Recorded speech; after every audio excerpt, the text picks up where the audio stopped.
Guys welcome back to our new vlog. જય શ્રી કૃષ્ણ, જય માતાજી. કેમ છો બધા? તો જો આજે તો હું છે ને ઘરે એકલી જ છું. 7 o'clock થયા છે, મતલબ 7:10 વાર છે, 7 o'clock થવાના છે અને હું ઘરે એકલી જ છું. મિતુ ગઈ છે ટ્યુશન અને ગીશુ ગઈ છે એના ફ્રેન્ડના બર્થડેમાં. અને આજે આખો દિવસ આમનામ જ જતો રહ્યો. બે કેક બનાવવાની હતી, તો એ 2 કેકને ડિલિવર કરી દીધી છે. અને મેં કીધું હવે શું બનાવું. એક તો જમવા બનાવવાની પછી આળસ થતી હતી, કેમ કે આખો દિવસ કિચનમાં હોય, પછી જમવા બનાવવાની બહુ આળસ થાય. એટલે પછી પહેલાં તો એવું થયું કે ખાલી કેરીની રોટલી ખાઈ લેશું. એટલે મેં કીધું એવું કરી અને ફોન લઈને બેસી ગઈ હતી. પછી યાદ આવ્યું કે બીજી ડિલિવરી આપવાની છે કેકની, એનો ફોન આવ્યો. પછી એ કેક આપી, પછી મેં કીધું ચલ ને લોટ લાવી હતી પેલો મકાઈનો ને જુવારનો. તો એ કોઈકનો અવાજ આવે છે બહારથી. તો એ જોયું ને તો મને એમ થયું ચલ ગરમા ગરમ રોટલો અને જોયો ને ફ્રીજમાં તો મરચાં પડ્યા હતા, 5-6 હતા. એકમાંથી એક પીળું થઈ ગયું હતું, એટલે 5 જ છે. તો મેં કીધું મરચાંની કઢી અને ગરમા ગરમ રોટલો બનાવી દઉં. તો જો આવી ગઈ છું કિચનમાં, બતાવી દઉં તમને રેસીપી ભરેલા મરચાંની કઢી. તો ચલો, તો જો અહીંયા મેં મસાલો રેડી કરી લીધો છે. આ છે ને આપણે જે રેડી ચવાણું આવે છે ને એ છે. બહુ તીખું હતું ને એટલે મેં એમાં થોડીક ખાંડ નાખી છે. અને આ મેં થોડોક ચણાનો લોટ શેકી લીધો છે. અને આ મરચાંના બી છે ને કાઢી લીધા છે બધા મરચાંમાંથી. તો હવે આ બંને મસાલો મિક્સ કરી લઈશ અને એમાં નાખશું આપણે લીંબુ. તો ચલો મિક્સ કરી દઉં હું.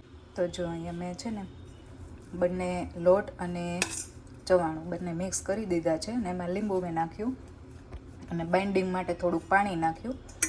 તો હવે મરચાં ભરી લઈએ. તો જો અહીંયા મેં મરચાં ભરી લીધા છે.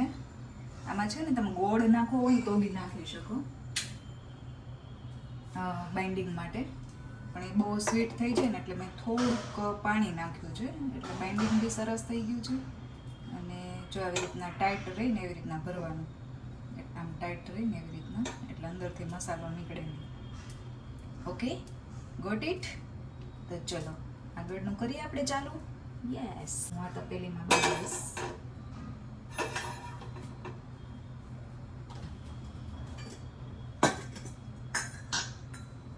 નાખી દઈશું થોડુંક ઓઇલ.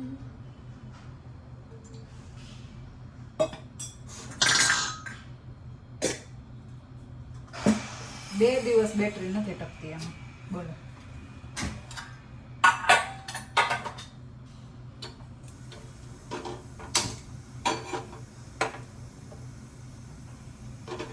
બે ચમચી જેટલું ઓઇલ લઈ લીધું છે. થિંક સો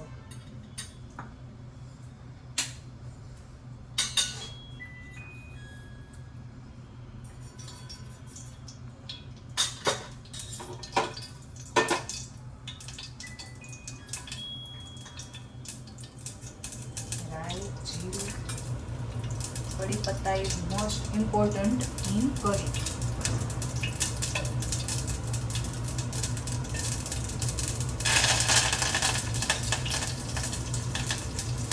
बेसिक मसाला जो वगार करिए ने ए ज बधुं.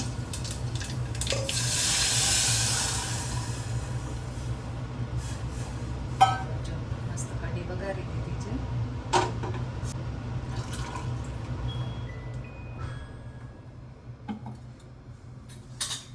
સિમ્પલ જે કઢી વઘારીએ ને એમ જ વઘારવાની, જે ચણાનો લોટ, લસણવાળી ચટણી અને એવું બધું નાખી ને. તો અહીંયા મારી થઈ ગઈ છે રેડી કઢી.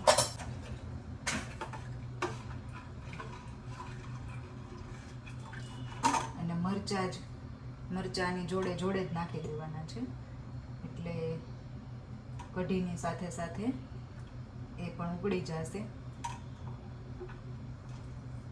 અને મસ્ત ચડી જશે. તો આ હતી આપણી કઢીની રેસીપી, મરચાં ભરેલા કઢીની રેસીપી. સુપર.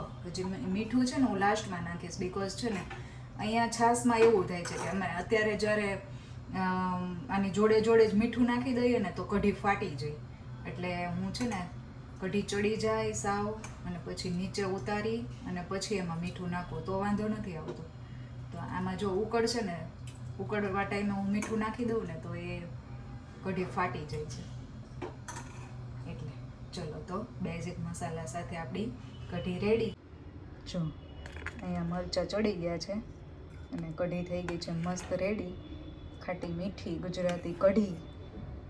તો ઉતારીને મેં આમાં મીઠું અને થોડીક એવી સાકર નાખી દીધી છે, કેમ કે ખાટી છાશ છે ને તો થોડીક ખાટી લાગતી હતી એટલા માટે. જો બેસી ગયા છે મસ્ત ગરમા ગરમ રોટલો, મરચાંની કઢી અને કાચરી. મરચાં નથી, છાશ. કાચરી નહીં, કાસરી. કાસરી ન કહેવાય, કાચરી કહેવાય. કાચરી. કાચરી નો. કાસોરી. રી. દેવાંશી એક વખત કહેતી હતી કા તમે કાચરી કા, તમે કાસરી કા બોલો ઈ કે. નાની એવી હતી ને આપણી ઘરે આવી હતી, આપણે શુભમાં રહેતા ને ત્યારે. ચલો તો મસ્ત મસ્ત કાચરી, રોટલો અને કઢી ખાવા. ગીશુને હજી નીચે રમવા જવાનું છે. ગીશુ વા ગઈ હતી બર્થડેમાં. શું આપ્યું તને? ધ્યાના, વાની અને મેં ત્રણેયની સેમ બોટલ લીધી. આવી બોટલ આપીશ જો રિટર્ન ગિફ્ટમાં. આ બર્થડે મોંઘો પડે હો. શું કેવું પૂનમ? ગિફ્ટ ને રિટર્ન ગિફ્ટ ને મોંઘો પડે અમને તમારો. આ વખતે ગીશુનો બર્થડે આપણે ઉજવવાનો નથી થતો. ઓકે નહીં આપણે ઉજવવાનો છે અને જોય બોક્સના પીઝા ખાવાના છે. ના રે, પીઝા જો હમણાં જ આમાં રીલ જોઈને પીઝા ખાવાની ના પાડી. જોય બોક્સ ઘરે બાકરી પીઝા બનાવ. ના ઘરના પીઝા થોડા ખવડાવે કોઈને બર્થડેમાં. જોય બોક્સના પીઝા ખવડાવે. એવું બોલી પીઝા ફાઈટ ટાઈમ. એ પડી મિતુ ખાઈશ. મૂકી દે.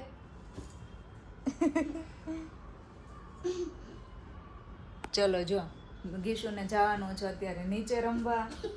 નીચે રમવા માટે તો છે ને ગીશુ બપોરે સૂઈ ગઈ હતી બોલો 5 વાગ્યા સુધી. રોજ સૂવે એ ના સારું. જ્યારે સુઈ ત્યારે જવાનું છે. હા બરાબર છે, ત્યારે જ જવાનું છે નીચે. કાલે એટલે રોજ હોય છે. ના રોજ નથી સુવાનું. એનું કહેવાનું એમ. બસ બસ વાગી જાય ગીશુ.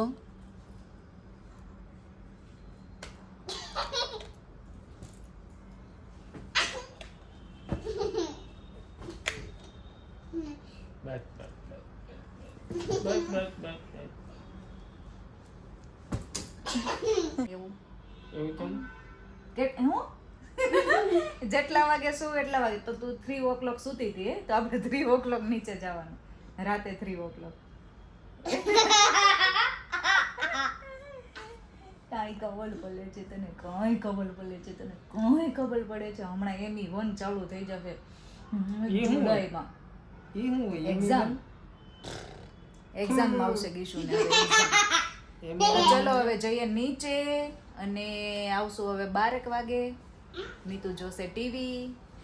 તો ચલો જઈ આવીએ નીચે અને વિડીયો ન કરીએ એન્ડ. વિડીયો ગમે તો લાઈક શેર અને સબસ્ક્રાઇબ. મળીએ નવા વિડીયો સાથે. ત્યાં સુધી બાય બાય. જય શ્રી કૃષ્ણ. જય માતાજી. Yeah.